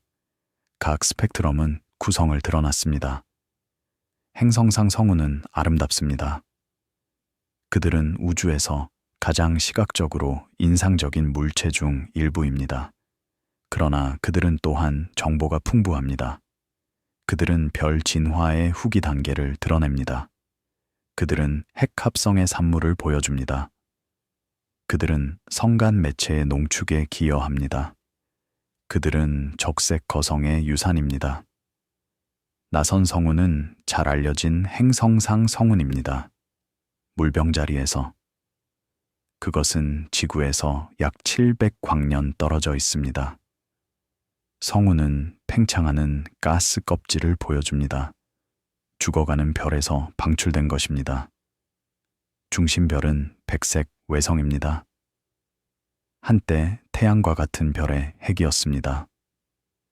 성운 자체는 약 2.5광년의 직경을 가지고 있습니다. 은하수와 인근 은하의 진화된 별에 대한 대규모 조사는 측광법, 분광학, 모델링을 결합하여 적색 거성과 관련 인구의 총 질량, 손실 기여를 수정했습니다. 최근 수십 년 동안 수행된 이러한 연구는 그러한 별들이 성간 매체를 먼지와 무거운 원소로 농축하는데 상당한 역할을 한다고 제안했습니다. 미래 별과 행성 형성을 지원했습니다. 각 조사는 데이터를 축적했습니다.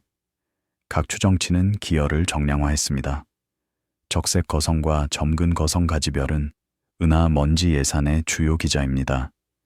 추정치는 그들이 은하 먼지의 상당 부분을 생산한다고 제안합니다. 아마도 대부분을 생산한다고 제안합니다. 이 먼지는 미래 별 형성에 중요합니다. 그것은 분자 구름을 냉각시킵니다. 그것은 복사로부터 차폐합니다. 그것은 분자 형성의 표면을 제공합니다. 먼지가 없으면 분자 구름은 효율적으로 냉각될 수 없습니다. 그들은 충분히 밀도가 높아져서 붕괴할 수 없습니다. 별 형성은 훨씬 덜 효율적일 것입니다. 아마도 불가능할 것입니다. 따라서 적색 거성이 생산하는 먼지는 우주 생명 주기에 필수적입니다. 그것은 미래 별 세대를 가능하게 합니다. 미래 행성 세대를 가능하게 합니다. 아마도 미래 생명 세대를 가능하게 합니다. 적외선 및 자외선 임무를 담당하는 우주기관은 희미한 성주 방출을 감지할 수 있는 계측기를 설계했습니다. 그들의 과학팀은 목표 목록을 선택하고 관측을 예약하고 더 넓은 커뮤니티가 질량 손실을 연구하는 데 사용할 수 있는 보정된 데이터 제품을 생산했습니다. 각 임무는 수년 동안 운영되었습니다. 각 데이터 릴리스는 이해를 확장했습니다. 대형 단일 접시 시설과 간섭계 배열을 포함한 전파 관측소는 거성 주위의 분자선 조사를 수행했습니다. 종종 많은 시즌에 걸쳐 축적된 그들의 관측은 상세한 흐름 모델과 질량 손실률 추정의 기초를 형성했습니다. 우주와 지상의 광학 및 자외선 관측소는 행성상 성운과 진화된 거성의 고해상도, 이미지와 스펙트럼을 제공했습니다. 방출선 아틀라스와 선군 데이터베이스에 카탈로그화된 그들의 발견은 현재 구조를 이전 질량 손실 단계와 연결하는 데 도움이 되었습니다.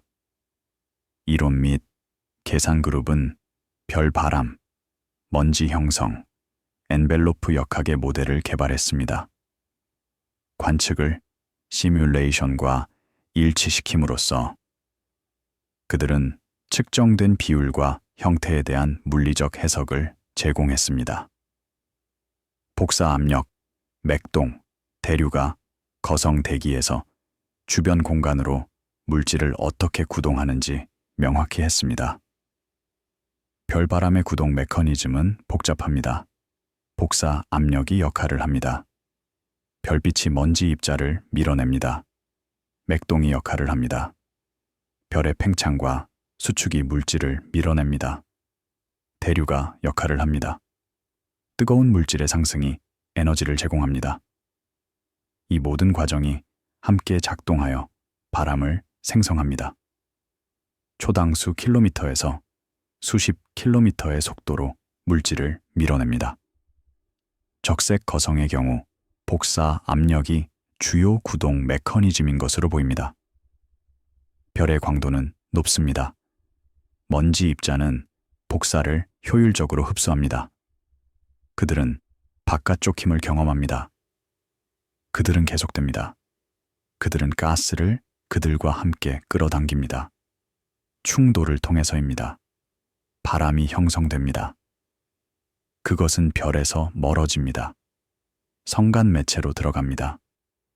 재분배의 에이전트로서 적색 거성에 초점이 맞춰집니다. 단순한 종점이 아닙니다. 꾸준한 바람과 최종 엔벨로프 방출을 통해 그들은 성간 매체에 먼지와 처리된 원소를 공급합니다. 미래 별 형성 지역의 구성을 변경합니다. 나타나는 그림은 급격한 변환이 아닌 느리고 지속적인 교환입니다.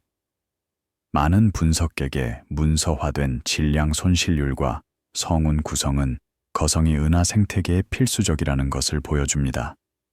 그들의 기여는 누적적이고 확장됩니다. 수백만 년과 많은 별에 걸쳐 작동합니다. 단일하고 지배적인 사건을 통하지 않습니다. 많은 관측자에게 이러한 발견은 별 노화가 더 큰 주기와 밀접하게 연결되어 있다는 아이디어를 강화합니다. 한때 별 코어와 엔벨로프에 갇혀 있던 물질은 고립된 상태로 남아있지 않습니다. 공유 매체로 다시 들어갑니다. 새로운 시스템에 통합될 수 있습니다. 은하 물질의 더 넓은 루프 내에 적색 거성이 배치되면서 조사는 집으로 더 가까이 돌아갑니다. 2025년 1월 태양 관측소가 맑고 건조한 조건에서 태양의 고해상도 이미지를 기록합니다. 화면에서 광구는 밝은 과립의 필드로 나타납니다. 몇 개의 어두운 흑점이 원반을 가로질러 천천히 움직입니다. 운영자는 필터와 노출 시간을 조정합니다. 각 이미지와 스펙트럼 시퀀스를 기록한 후 장기 저장소로 전송합니다. 잘 측정된 한계 내에서 안정적인 태양의 스펙트럼은 현재 상태를 주계열 별로 확인합니다. 여전히 코어 수소 핵융합에 의해 구동됩니다. 20세기 후반의 상세한 태양 모델의 개발과 함께 이야기가 시작됩니다. 핵 반응 속도, 불투명도, 관측된 태양 매개 변수를 결합함으로써 이론가들은 태양의 현재 광도, 반경, 표면 구성을 재현하는 표준 태양 모델을 구축했습니다. 시간이 지남에 따라 이러한 모델은 태양 진동학 제약과 일치하도록 정제되었습니다. 예측된 내부 구조와 관측된 내부 구조 사이의 일관성을 보장했습니다. 이러한 보정된 모델을 기반으로 태양 질량별에 대한 진화 궤적은 태양이 앞으로 수십억 년 동안 주계열에 남아 있을 것이라고 예측합니다. 점차 강도가 증가합니다. 코어 수소가 고갈되면 모델은 코어가 수축하고 외부층이 반응하는 것을 보여줍니다. 결국 훨씬 더 큰 방향과 더 차가운 표면 온도를 가진 적색 거성 단계로 이어집니다. 태양의 미래 진화는 상세히 모델링 되었습니다. 현재부터 최종 백색 외성 단계까지입니다. 모델은 태양이 약 50억 년 동안 주계열에 남아있을 것이라고 예측합니다. 그런 다음 그것은 악성가지로 진화할 것입니다. 약 10억 년에 걸쳐서입니다. 그것은 헬륨 플래시를 경험할 것입니다. 코어에서 헬륨 연소를 점화할 것입니다. 그것은 수평 가지로 이동할 것입니다. 약 1억 년 동안 거기에 머물 것입니다. 수평 가지 후 태양은 점근 거성 가지로 진화할 것입니다. 그것은 다시 밝아지고 팽창할 것입니다. 그것은 열 맥동을 경험할 것입니다. 헬륨 껍질에서의 폭발적인 연소로 인한 것입니다. 그것은 많은 질량을 잃을 것입니다. 별바람을 통해서입니다. 결국 그것은 외부층을 모두 방출할 것입니다. 행성상 성운을 형성할 것입니다. 뜨거운 백색 외성핵을 드러낼 것입니다. 유사한 질량과 구성에 잘 특성화된 적색 거성과의 비교는 이러한 예측에 대한 경험적 앵커를 제공합니다. 방형, 광도, 진동 패턴, 추론된 나이를 포함한 그러한 별의 관측된 속성은 태양 모델이 주계열 후 진화를 위해 예측하는 단계와 일치합니다. 비교 연구에 문서화된 이러한 평행선은 태양이 그 특정 질량과 구성에 의해 확장된 유사한 경로를 따를 가능성이 있다는 견해를 뒷받침합니다. 태양 유사체의 연구는 특히 유용했습니다. 이것들은 태양과 유사한 질량, 온도, 구성을 가진 별입니다. 그러나 다른 나이를 가지고 있습니다. 일부는 더 젊습니다. 일부는 더 늙었습니다. 그들을 연구함으로써 천문학자들은 태양이 시간에 따라 어떻게 진화할 것인지 볼 수 있습니다. 그것은 시간 기계와 같습니다. 태양의 과거와 미래를 엿볼 수 있게 합니다. 18 스콜피는 태양의 거의 쌍둥이입니다. 그것은 유사한 질량, 온도, 조성을 가지고 있습니다. 그것은 약간 더 늘었습니다. 아마도 10억 년 정도 더 늘었습니다. 그것을 연구함으로써 천문학자들은 태양이 10억 년 후에 어떻게 보일지 볼 수 있습니다. 약간 더 밝고, 약간 더 크고, 약간 더 뜨거울 것입니다. 그러나 여전히 주계열에 확고히 있을 것입니다. 장기 태양 모니터링 프로그램은 우주 기반 관측소와 지상 기반 네트워크를 포함하여 태양 광도, 활동 주기, 진동 주파수의 변화를 추적합니다. 이러한 변화는 진화 변화보다 훨씬 짧은 시간 척대에서 발생하지만 수십 년 동안의 안정성은 태양이 중년 주계열 단계에 확고히 남아있다는 결론을 뒷받침합니다. 다른 나이에 많은 진화하지 않은 태양 유사체를 보여주는 별 인구 연구와 결합하여 이러한 관측은 태양의 예상 적색 거성 단계를 먼 미래에 확고히 배치합니다. 태양 물리학 연구소와 관측소는 지상 기반과 우주 기반 모두 태양에 대한 지속적이거나 거의 지속적인 감시를 유지합니다. 그들의 계측기는 복사조도, 자기장, 진동, 스펙트럼 속성을 측정합니다. 태양 모델과 기후 연구에 대한 벤치마크 역할을 하는 시계열을 생성합니다. 각 관측 캠페인은 데이터를 축적합니다. 각 측정은 기준선을 확장합니다. 이론적 별 진화 그룹은 이러한 태양 관측을 광범위한 별에 사용되는 모델에 통합합니다. 태양의 잘 제약된 속성은 보정 포인트를 제공합니다. 유사한 세부 사항으로 관찰할 수 없는 별에 대한 예측의 신뢰성을 향상시킵니다.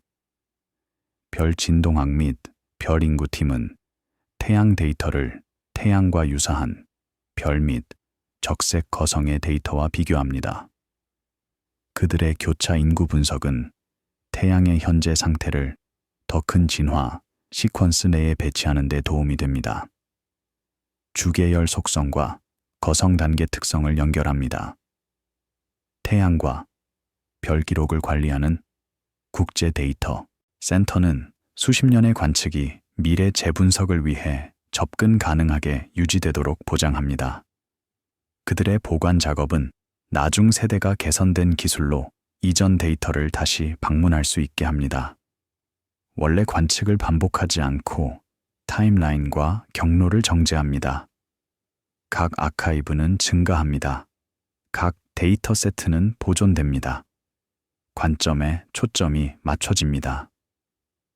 적색 거성에 대해 확립된 프레임워크 내에 태양을 배치함으로써 별 노화를, 인간 경험을 훨씬 넘어서는 시간 척도에 걸쳐 발생하는 예측 가능하고 잘 뒷받침되는 과정으로 제시합니다.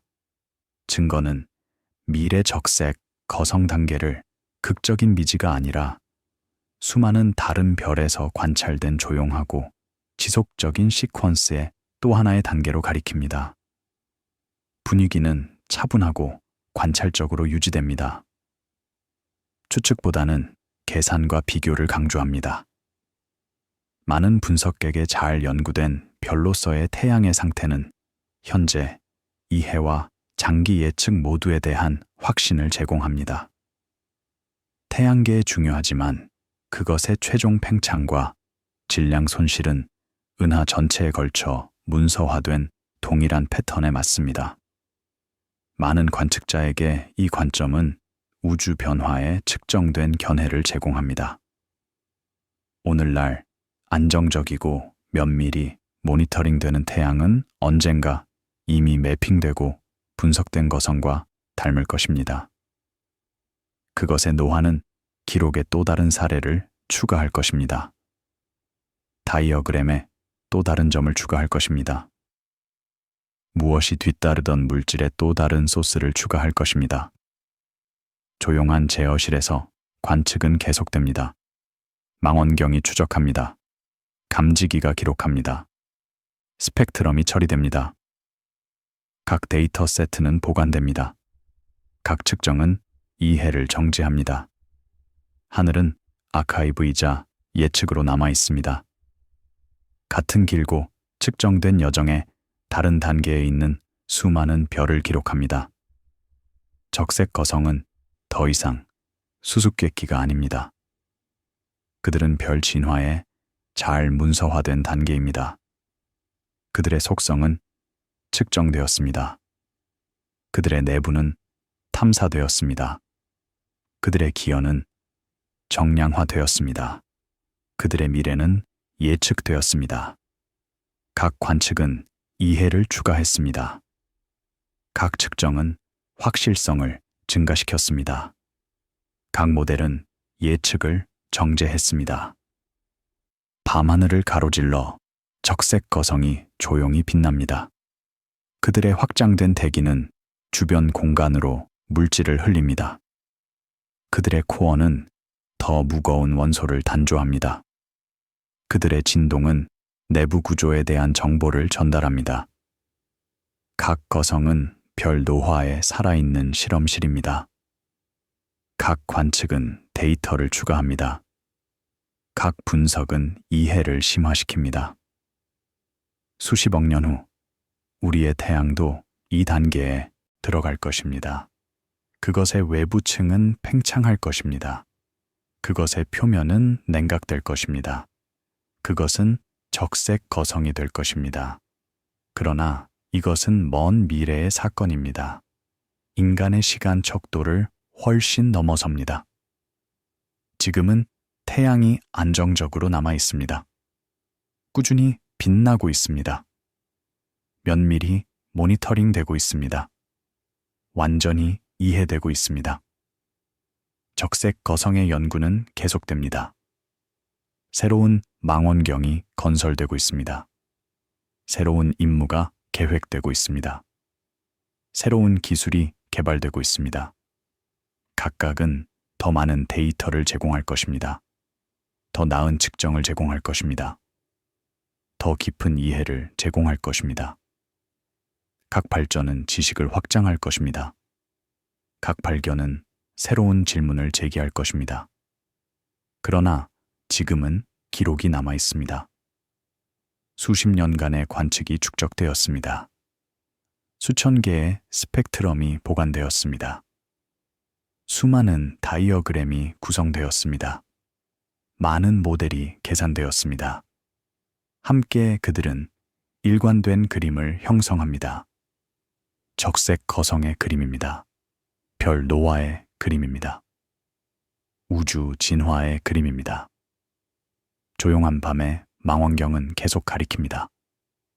감지기는 계속 기록합니다. 분석가는 계속 연구합니다. 각 밤은 더 많은 데이터를 가져옵니다. 각 관측은 이해를 추가합니다. 각 측정은 확실성을 증가시킵니다. 천천히, 점진적으로 지식이 성장합니다. 적색 거성은 우리에게 시간에 대해 가르칩니다. 변화에 대해 가르칩니다. 진화에 대해 가르칩니다. 그들은 별조차도 영원하지 않다는 것을 보여줍니다. 그들도 노화합니다. 그들도 변합니다. 그들도 죽습니다. 그러나 그들의 죽음은 끝이 아닙니다. 그것은 변환입니다. 한 형태에서 다른 형태로의 물질의 변환입니다. 별 물질에서 성간 물질로의 변환입니다. 과거에서 미래로의 변환입니다. 적색 거성이 흘리는 물질은 사라지지 않습니다. 그것은 성간 매체로 흩어집니다. 거기서 그것은 새로운 별 형성의 원료가 됩니다. 새로운 행성 형성의 원료가 됩니다. 아마도 새로운 생명 형성의 원료가 됩니다. 주기는 계속됩니다. 물질은 재활용됩니다. 우주는 진화합니다. 이것은 조용한 과정입니다. 느린 과정입니다. 그러나 그것은 끊임없는 과정입니다. 수십억 년 동안 작동해온 과정입니다. 수십억 년 동안 계속 작동할 과정입니다. 각 적색 거성은 이 주기의 일부입니다. 각 관측은 그것을 기록합니다. 각 측정은 그것을 문서화합니다. 조용한 관측소에서 일은 계속됩니다. 데이터가 수집됩니다. 스펙트럼이 분석됩니다. 모델이 계산됩니다. 논문이 작성됩니다. 지식이 공유됩니다. 각 기여는 작습니다. 그러나 함께 그들은 이해를 구축합니다. 천천히, 인내심 있게, 확실하게. 적색 거성은 이제 잘 이해됩니다. 그들의 형성은 문서화되었습니다. 그들의 진화는 추적되었습니다. 그들의 구조는 탐사되었습니다. 그들의 기여는 인정되었습니다. 그들의 미래는 예측되었습니다. 그러나 여전히 배울 것이 더 많습니다. 여전히 답할 질문이 더 많습니다. 여전히 만들 관측이 더 많습니다. 이것이 과학이 작동하는 방식입니다. 한 번에 하나의 관측, 한 번에 하나의 측정, 한 번에 하나의 발견. 각각은 이전 것 위에 구축됩니다. 각각은 이해를 추가합니다. 각각은 지식을 전진시킵니다. 천천히, 점진적으로, 지칠 줄 모르고. 밤하늘에서 적색 거성은 계속 빛납니다. 그들의 빛은 우리에게 도달합니다. 수백, 수천 년의 여행 후입니다. 그 빛에서 우리는 그들의 이야기를 읽습니다. 우리는 그들의 온도를 측정합니다. 우리는 그들의 구성을 분석합니다. 우리는 그들의 거리를 지정합니다. 우리는 그들의 나이를 계산합니다. 각 광자는 정보를 전달합니다. 각 스펙트럼은 이야기를 들려줍니다. 각 측정은 데이터를 제공합니다. 함께 그들은 별 진화의 그림을 구축합니다. 우주 역사의 그림을 구축합니다. 우리 자신의 기원의 그림을 구축합니다. 우리를 구성하는 원자는 별에서 왔습니다. 그들 중 일부는 적색 거성에서 왔습니다. 오래전에 그들의 엔벨로프를 우주로 흘린 별에서 왔습니다. 그 물질은 흩어졌습니다. 재활용되었습니다. 새로운 별로 통합되었습니다. 새로운 행성으로 통합되었습니다. 우리로 통합되었습니다. 이런 의미에서 우리는 별의 자식입니다. 우리는 우주적입니다. 우리는 적색 거성과 연결되어 있습니다. 그들의 진화와 연결되어 있습니다. 그들의 운명과 연결되어 있습니다. 그들을 연구함으로써 우리는 우리 자신을 연구합니다. 우리의 기원을 연구합니다. 우리의 미래를 연구합니다. 태양은 언젠가 적색 거성이 될 것입니다. 그것은 팽창할 것입니다. 그것은 냉각될 것입니다. 그것은 물질을 흘릴 것입니다. 그러나 이것은 걱정할 이유가 아닙니다. 그것은 먼 미래입니다. 수십억 년 후입니다.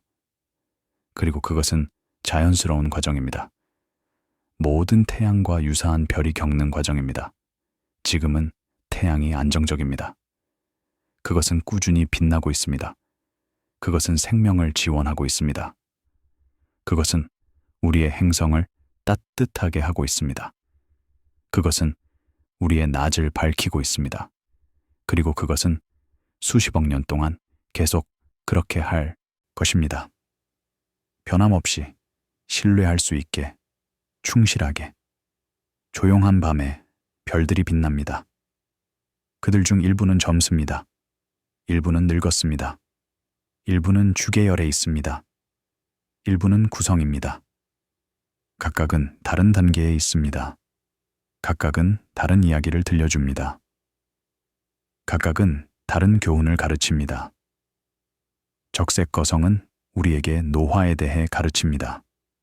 변화에 대해 가르칩니다. 필연성에 대해 가르칩니다. 그들은 모든 것이 변한다는 것을 보여줍니다. 별조차도, 은하조차도, 우주조차도 모든 것은 유동적입니다. 모든 것은 진화합니다. 모든 것은 변합니다. 그러나 그들은 또한 연속성에 대해 가르칩니다. 주기에 대해 가르칩니다. 재생에 대해 가르칩니다. 별이 죽지만 그들의 물질은 살아남습니다. 그것은 재활용됩니다. 그것은 재사용됩니다. 그것은 새로운 형태를 만듭니다. 새로운 구조를 만듭니다. 새로운 생명을 만듭니다. 이것은 위안의 메시지입니다. 희망의 메시지입니다. 끝은 끝이 아닙니다. 그것은 변환입니다. 죽음은 죽음이 아닙니다. 그것은 재생입니다. 주기는 계속됩니다. 생명은 계속됩니다. 우주는 계속됩니다. 적색 거성은 이 주기의 일부입니다. 그들은 변환 단계입니다. 재생 과정입니다. 그들을 연구함으로써 우리는 주기를 이해합니다. 우리는 과정을 이해합니다. 우리는 우주를 이해합니다. 그리고 그래서 관측은 계속됩니다. 측정이 계속됩니다. 분석이 계속됩니다. 각 밤은 새로운 데이터를 가져옵니다. 각 관측은 새로운 통찰력을 가져옵니다. 각 발견은 새로운 이해를 가져옵니다. 조용한 제어실에서 망원경이 추적합니다. 감지기가 기록합니다. 컴퓨터가 처리합니다. 분석가가 연구합니다. 천천히 인내심 있게 지식이 성장합니다. 한 번에 하나의 관측, 한 번에 하나의 측정, 한 번에 하나의 발견. 이것은 끝이 아닙니다. 그것은 시작일 뿐입니다. 적색 거성에 대해 여전히 배울 것이 많습니다. 여전히 답할 질문이 많습니다. 여전히 만들 관측이 많습니다. 작업은 계속됩니다. 탐구는 계속됩니다. 여정은 계속됩니다. 그리고 밤하늘 위 어딘가의 적색 거성이 조용히 빛나고 있습니다. 우리가 그들을 연구하기를 기다리고 있습니다. 우리가 그들을 측정하기를 기다리고 있습니다. 우리가 그들을 이해하기를 기다리고 있습니다. 그들의 빛은 우리를 향해 여행하고 있습니다. 그들의 이야기를 전달하고 있습니다. 그들의 비밀을 공유하고 있습니다. 우리는 듣습니다. 우리는 관찰합니다. 우리는 배웁니다. 한 번에 하나의 광자, 한 번에 하나의 스펙트럼, 한 번에 하나의 통찰력. 천천히 점진적으로 이해가 성장합니다. 그리고 우주의 위대한 이야기가 계속 펼쳐집니다. 한 번에 하나의 별, 한 번에 하나의 관측, 한 번에 하나의 발견. 침묵 속에서 별들이 빛나고 있습니다. 망원경이 추적하고 있습니다. 과학이 진행되고 있습니다. 그리고 어딘가 모든 것 아래에서 우주는 자신의 조용한 이야기를 계속 들려주고 있습니다. 빛나는 별을 통해, 진화하는 은하를 통해, 끝없는 시간의 흐름을 통해.